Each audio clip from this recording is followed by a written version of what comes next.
Mob সহিংসতায় গেল ৭ মাসে নিহত ১১৯ জন আর আহত ৩,০০০-এর বেশি।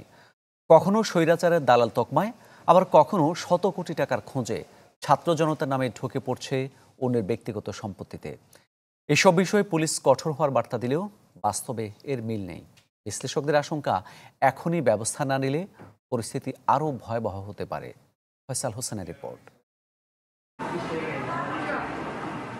২ মার্চ ভোলার চরফ্যাশনে বর্বরতার শিকার হন শাহজাহান নামের এক ব্যক্তি। কাঁচি দিয়ে উপড়ে ফেলা হয় তার ২ চোখ, ভেঙে দেয়া হয় পা ও হাতের আঙুল। শাহজাহানের স্ত্রীর অভিযোগ, বারবার পুলিশের সহায়তা চেয়েও মেলেনি। এখন ঢাকা মেডিকেলে জীবন মৃত্যুর সন্ধিক্ষণে শাহজাহান। মানুষে কেমনে এরকম করে, মানুষের একটা শরীরই ড্যামেজ করে লেছে, শুধু রুহুটা রাখছি। থানায় ফোন দিছি, থানা থেকে এসব কোনো আমাকে সাড়া দেয়নি। ৪ মার্চ রাজধানীর গুলশানে ঘোষণা দিয়ে এক বাড়িতে লুটতরাজ চালায় ছাত্র জনতা নামধারী একদল মানুষ। কালার এক্সপার্ট, জর্জ স্যাপ এবং মাইল্ড অন হ্যান্ডস টেকনোলজি সমৃদ্ধ অরিক্স ক্রিস্টাল ওয়াশ আপনার লন্ড্রি এক্সপার্ট। আইনশৃঙ্খলা বাহিনীকে খবর দিলেও তাদের সামনেই চলে লুটপাট, যদিও পরে কয়েকজনকে গ্রেপ্তার করে পুলিশ। শুধু সাধারণ মানুষ কিংবা রাজনৈতিক প্রতিপক্ষই নয়, মব সহিংসতার শিকার হচ্ছেন খোদ আইনশৃঙ্খলা বাহিনীর সদস্যরাও।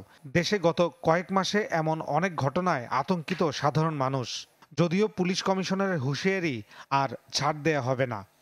অভিযান চালিয়ে সেই বাসা বা সেই অফিস তছনছ করা, আমরা এই ব্যাপারে কঠিনভাবে শক্ত। আপনি যখন এক পেশে কাজ করেন, তবে বাস্তবতা ভিন্ন। সাবেক এই পুলিশ প্রধান মনে করেন মব একটি ফৌজদারি অপরাধ। মুখে না বলে তা দমাতে মাঠে কঠোর হওয়ার পরামর্শ তার।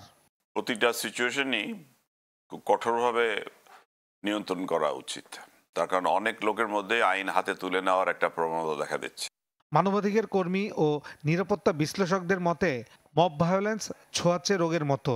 এখনই ব্যবস্থা না নিলে পরিস্থিতি আরো ভয়াবহ হতে পারে।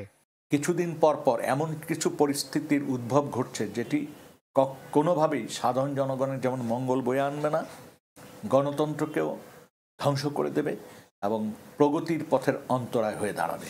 এখানে কাউকে কোনো জায়গাতে ছাড় দেওয়া যাবে না। যদি আমরা এটাকে খুব হালকাভাবে নেই, তাহলে বড় ধরনের ভুল পদক্ষেপ হবে। আমাদের এখনই কঠোর হস্তে এগুলোকে দমন করতে হবে।